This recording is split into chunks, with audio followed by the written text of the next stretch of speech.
Hi and a very warm welcome to the channel. I'm going to be taking you on a late May garden tour.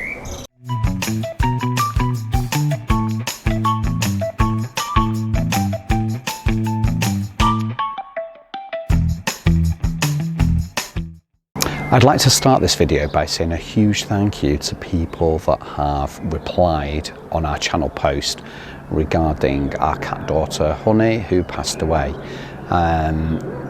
Honey is now with us in the garden where she liked to be when she was here with us, and she's actually buried in the island bed here, which was a place where she liked to come to. She was enjoying, before she passed, I used to bring her out in my arms. She really enjoyed the alliums and the geum, and for some reason the alliums was something that she was interested in, and she loved seeing the bees and really enjoyed this space. So we thought it's an appropriate place for her for it to be her final resting place, and so she's here. So that way she's always with us in the garden, but she'll always be in our hearts, and we really appreciate your very kind comments at this difficult time. And she's just amazing, and she was a beautiful soul, and she deserves to be in a beautiful place. Right, shall we start the tour? I'd like to take you over the garden. What I'm going to do is start at this end and work my way forwards towards the summer house. You might say, what is this beautiful thistle doing in a place like this? Well, this is a Successional, and Successional is a really great thistle, a perfect addition to any perennial garden, and this is no exception. Absolutely love it. The bees love it as well. Perfect colour for the bees, and the bees do love bobbing around on this rather gorgeous flower. Lots more flowers, buds waiting to burst open here, and we got this Successional from our recent travels, and this one's Trevor's Blue Wonder, and we'd gone up to Hexham and spent some days there. We stayed at Hayden Bridge, and we went to a wonderful garden. It was a plant fair, and beautiful garden there as well. More to follow on that. And this was the plant that we brought back with us. We were rather disciplined in the fact that we didn't bring a car full of plants back. We just brought this one back, and this one is going to fill a space. We do have a gap in the border, as you can see there, and this Successional is going to take pride of place there. What happened was Paula dug out some of the Persicaria that we have here. It's the white one. It's Persicaria and Plexicornis album, and alba's a really nice one to have. Beautiful white flowers, looks great, but there was rather too much of it. It was in a nice swathe, but there was just too much, and that's true in any garden. You can have too much of a good thing, and in this case that was it, too much of a good thing. So we've got this to go in its place. It's going to be wonderful once it's planted, and I just think it will be perfect there. Those flowers are really great colour, and they will complement the planting around. Here we have Rosa Sweet Honey. We bought this rose, it's actually in the garden, at the other side of the garden, and these are cuttings that Paul did from the original bush, and they've grown really well and are now in flower. It's a beautifully scented rose, so Rosa Sweet Honey, very beautifully scented.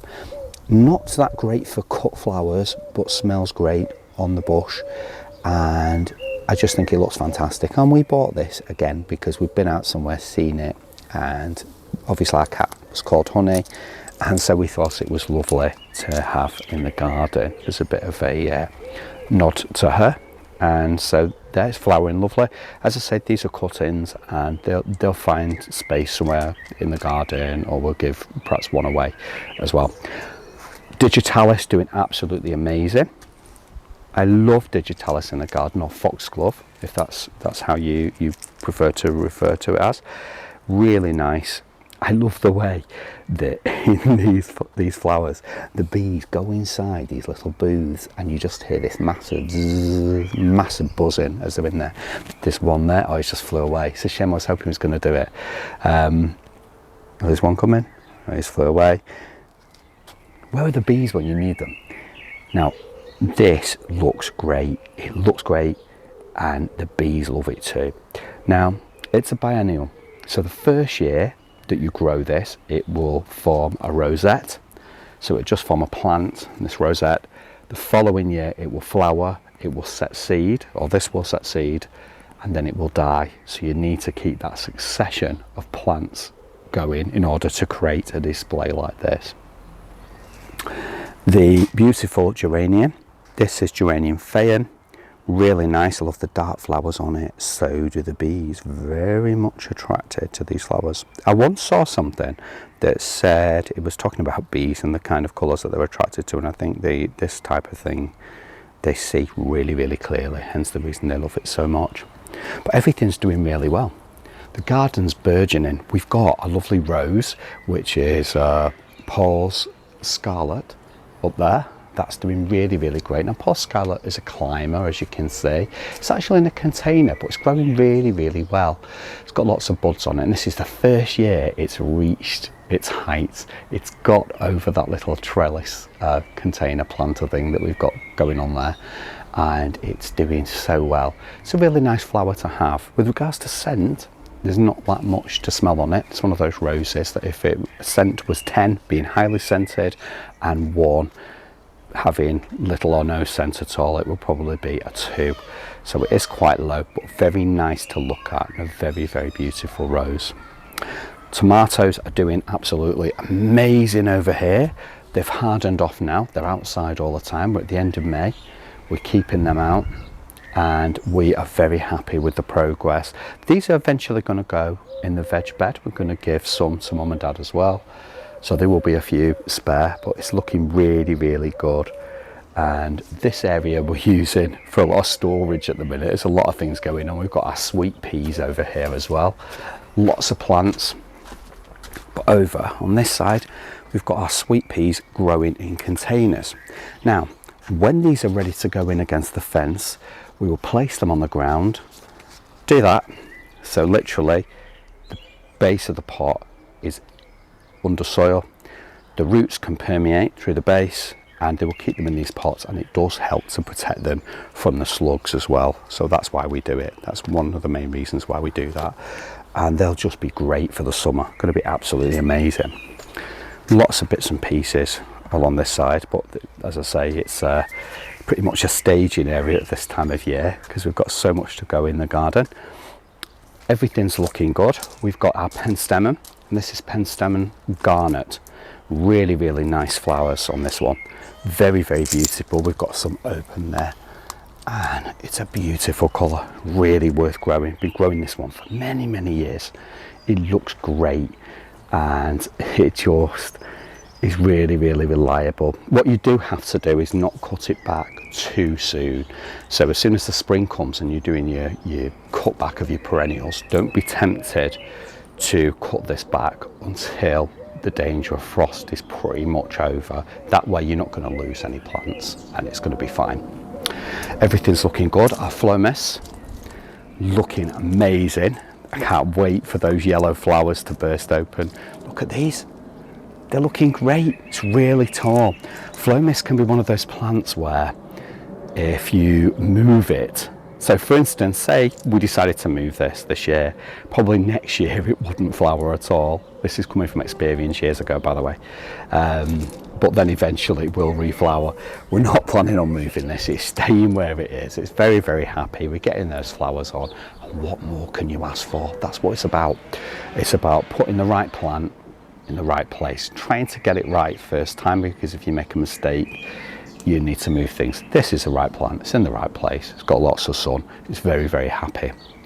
Our phlox at the back, absolutely stunning. That's going to be amazing in August with lots of beautiful flowers on.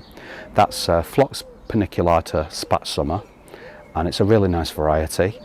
Looks great at the minute for the foliage and the beautiful stems as well, with a touch of red in there.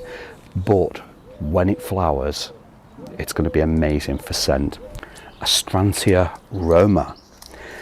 Look at those gorgeous flowers. I love the way that we've got white, we've got green coming through the leaves there, and then this beautiful pink and red going on. So beautiful. That is such a nice plant. Does like a little bit of water as well, doesn't it? So it's one of those that if you've got it, don't let it dry out too much.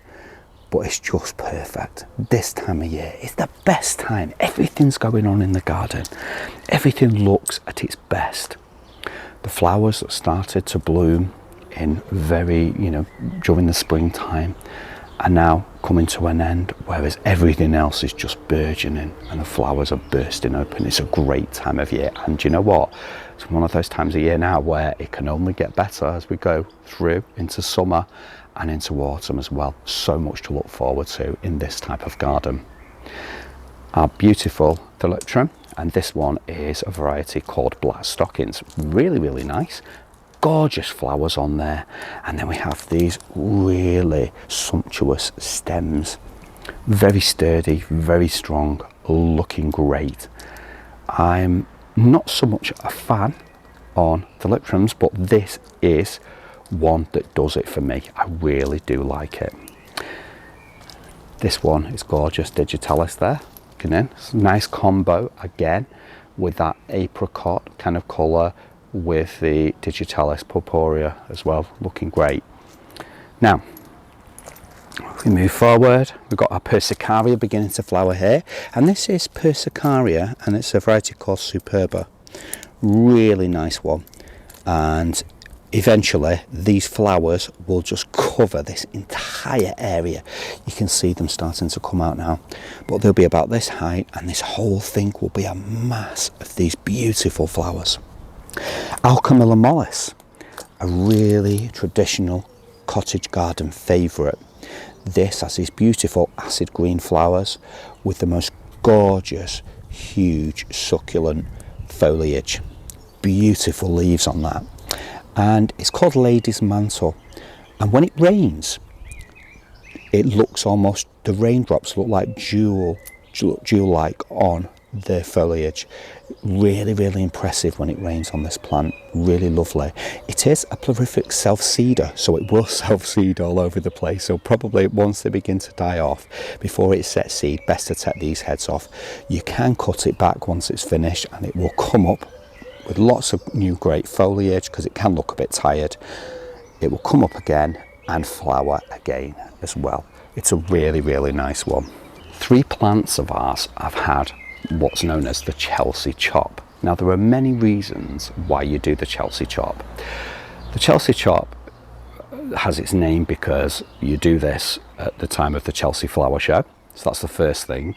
But there are many reasons why you would want to do it to a plant.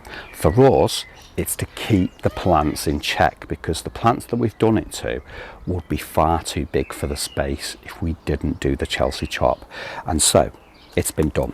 Helianthus Lemon Queen, really tall perennial, doesn't like to dry out, loves moisture, but it really is a tallie. And I like my tallies, but this will be too big for the space. And so by giving it the Chelsea chop, Paul's cut it right back, and now it can grow as it's already started to do. And we're going to find that we're going to have lots of beautiful flowers on this, but it will be at a lower height than usual. We've also done it with the asters as well. We've got 2 more asters in the garden that we've done this to. We've got an aster here, it's been chopped back, it's started to come back already, and lots of fresh shoots on there as well. And also we've done it to another aster of ours, which is a variety called Little Carlo. Looking really, really good. That's going to be amazing, and it just keeps it in check and keeps everything the way it should be. One of my favourites in the garden at this time of year now is Centranthus ruber, looking amazing. This is such an amazing plant to have in the garden. It's versatile. I love the silvery green foliage and these beautiful flowers, but it does self-seed everywhere as well. As soon as it's finished flowering, make sure that you deadhead this. Deadheading promotes lots of new flowers as well coming up from these stems. So once this is all finished flowering, we will cut it back to here, and you can see 2 new stems forming, and there'll be lots more flowers coming up from there. But the reason why we do it is because once it's finished flowering, these will turn to little feathers to seed, and then they will be dispersed all over the garden, and you'll end up with it everywhere. It's a great plant. It likes to grow in rocks and crevices as well, so it's a really nice, useful one to have in the garden. Sedum Carl here, looking absolutely amazing. This is my favourite sedum of all. It's quite a low growing variety, and it's one of those that when it flowers, it just looks stunning. I'm not a fan of the taller sedums. I normally like tall plants, but this one does it for me. I think it's absolutely wonderful. Argeum, Princess Juliana, doing absolutely amazingly. We're keeping this going. It's going to be flowering all summer. Does like a little bit of water. It's been dry. We've been away for a few days, and you know, we came back and it looked great still, but it does like a bit of water, so we've kept on top of that. The flowering, when it comes to deadheading, it's so easy, but at the minute it's not the time to do it, because you think, well, there's so many spent stems. We'll wait until these are finished flowering. Then what we'll do is we'll come into the bush and we'll take the stems right back, these long stems right back to the base, so say to there, and we'll do that with each one of the stems that are finished flowering. That will produce lots more stems to shoot up from the plant, the base of the plant, and you will end up with lots more flowers again. It will keep flowering and keep flowering. Our Salvia caradonna, looking great, just starting to come into flower. Look at that, absolutely gorgeous. Salvia it's so easy to lose them if you have a bad winter with regards to rain. So if it rains and it's quite a wet winter, you can potentially lose plants. We've lost one or two before, and what we do is we try to avoid that by always doing cuttings, so we get lots of new plants. Potentially if we lose some, then we can replant the following year. But these are gorgeous. The bee magnets really are these flowers. If you love bees, Salvia is the perfect plant for you, because they just love them, they just adore them. You find the bees all over them, and we wouldn't be without them. Just like we wouldn't be without our grasses as well. Everything's looking great. It's all burgeoning. Everything's getting the height. Our Veronicastrum doing really well. And it just looks so good. I can't wait. It's got its flowers on already, look. Its buds on. It's all getting ready to flower. Veronicastrum's a lovely tall one as well. This is going to be amazing. Our Sanguisorba is a variety called Chocolate Tip, and it's going to be wonderful when this comes out. This is much taller this year. It's because last year the garden was in its infancy. Everything had just been planted. Now things are established and they look amazing. I love seeing the garden filled out. So many people saying, I remember Paul and I working on a garden, and someone came to us and said, how do you keep the weeds down? It's quite simple. If you've got huge patch of soil, huge patch of soil, you're going to have weeds everywhere. When you grow like this and you grow tightly packed, perennials all together like this, you're going to find that you get less weeds, and it just makes it so much easier. It's pleasing on the eye, this style of gardening, and also you're going to keep those weeds down. You'll just get the odd one coming through, and that's a bonus. Everything's looking good. Sorbus looking great there. Flowers have started to die off now, and what's happened is you're going to get those beautiful berries on there soon. Now the berries on this Sorbus, it's not the traditional red one, it's one called Autumn Spire, and you have these beautiful orange. They remind me very much of Halloween, the beautiful orange colour, and those berries the birds will eat during the winter months. Veg bed all prepared and ready. We've got strawberries growing in there at the minute, and I can show you some of these strawberries now. Look at that, doing really well. They will begin to ripen as the weeks pass, and we will be eating them from the bush. Everything's looking great. Geranium, this is Paul's favourite geranium, and this one's a variety called Geranium Ibericum. So Geranium ibericum, really, really nice. Saucer-shaped flowers. Very, very interesting plant. I absolutely adore it. It's so wonderful. It's one of those plants that you've got to have in the garden, but, and there is a but, it only flowers once.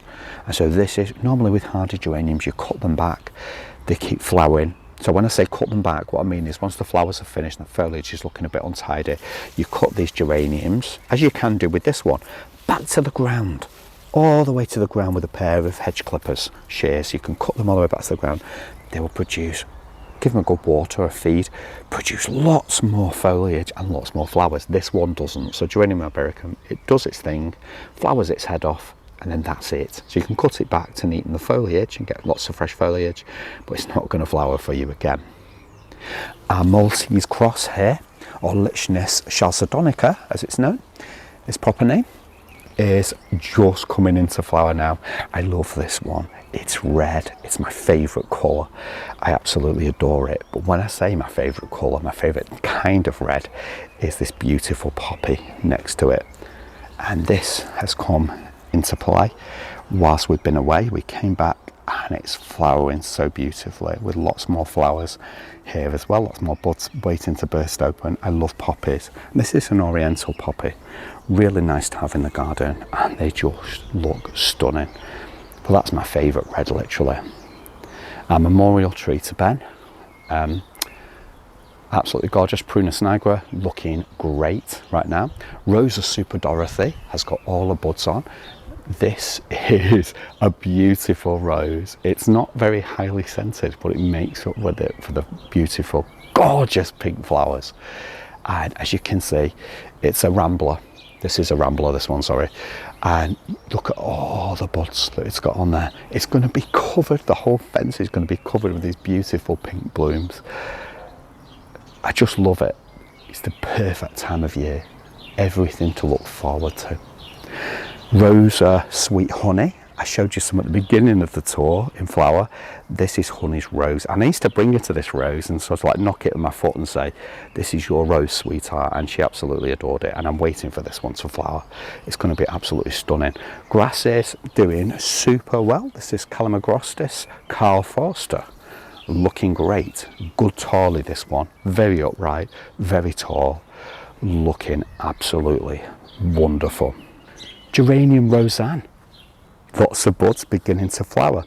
Geranium Roseanne is actually a sterile variety, and so it's not going to set seed all over the place. It's one of those that once you get the plant, flowers all summer, such a long flowering period, but you're not going to get those seedlings coming from it. So, but it does look great and I do love it. At first I fought against it, I didn't like it, but lovely saucer shaped flowers, and what is there not to like? It's blue, it's great.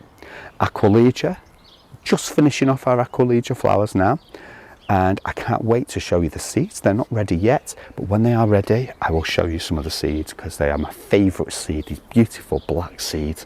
Absolutely love them. Our Persicaria and Plexicornis, and that's a variety called Firetail. Beautiful red flowers. Can't wait for that to come out. Foliage, you look at and you think, it's tall, a bit thuggish. It's not that great, but you grow it for those lovely flowers. This is Rebecca Fulgida Diamii, and it's a really great variety. We love it when it comes to late summer, early autumn, and you've got those gorgeous yellow daisy-like flowers. Oh, it's absolutely amazing. I love it. And then in the winter, when you've got these just beautiful black heads and you see the frost amongst it all, fantastic. There's nothing better, honestly.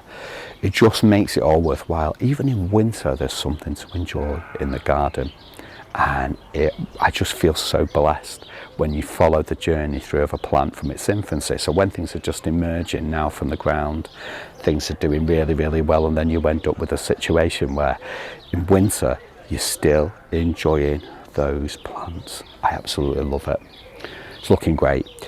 Some more garnet there, some more penstemon garnet. We've got some Verbena bonariensis there coming up as well. These are really great tall Verbena. Loved by butterflies and bees, but loved by the butterflies. Really great to grow. Everything's looking great on the terrace. We've got euphorbia going on there. Our pots with our tulips in have got pansies in as well. The tulips we have left on deliberately. I did a video about this. The reason why we leave these on, these stems, tulip stems, and the foliage, same with any bulbs, same with daffodils, narcissus, is deliberate.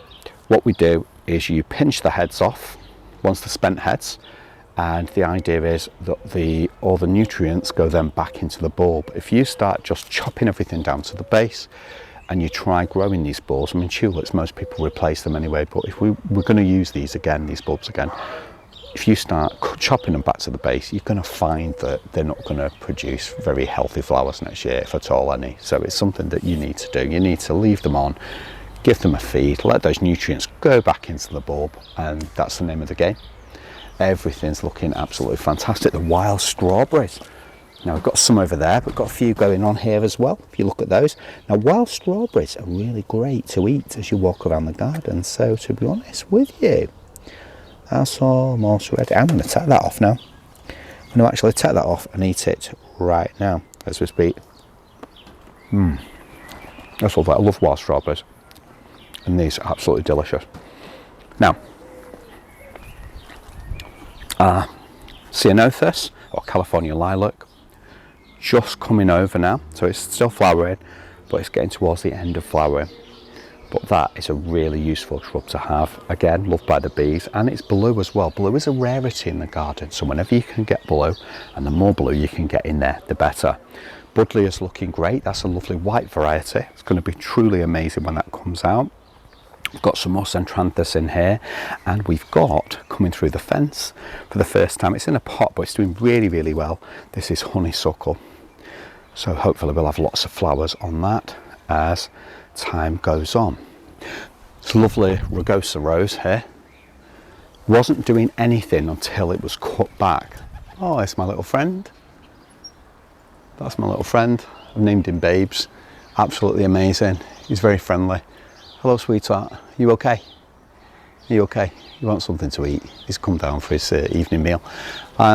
Lovely rose, filled with beautiful small white flowers, very scented. We had this lovely jasmine growing with the rose. Now, as you can see, that's the jasmine stem. Not looking very good at all. It died. I don't know what happened. I think it had a battle with the rose, because when we first came into this house, the rose wouldn't flower. I cut it all back, including the jasmine.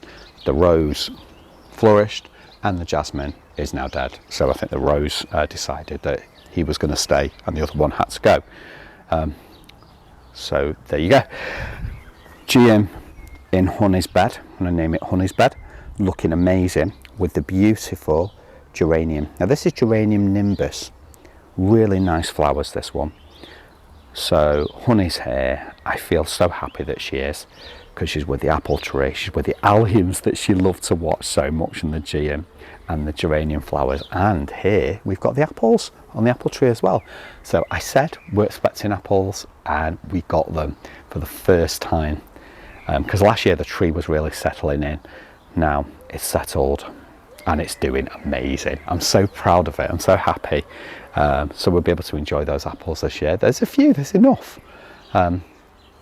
Wasn't expecting it to be laden in its first year of actually producing apples, and there's lots on there, and there's enough, and we're grateful for that. Interestingly enough, we were asking people to name the name of this geum, because we knew that we'd got it and it was unlabelled, but we didn't know which geum it was, and everybody concluded, they all said the same thing, it was Mrs. Bradshaw, and so Mrs. Bradshaw it is. So we finally got the name of this geum. It's a really nice one to have, and again, my favourite colour, but it goes really well with the alliums. Certainly when the alliums were really, really purple and they were at their perfect spot, their perfect space, the red with the purple went really well. I'm thinking of getting some poppy seeds for this bed as well, because I just think the red will just be lovely in this spot anyway, amongst with the purple of the geranium as well. So I just think it goes really, really well. Flag iris looking amazing. You want to see this. Now flag iris is a pond lover. It loves to be around a pond or to have its feet in the pond. It's a marginal. And it's a really beautiful buttery yellow. Absolutely love it. But the bees do too. Look, as you can see, clambering through into the iris. Watch them. Watch the way they go into it. It's fascinating.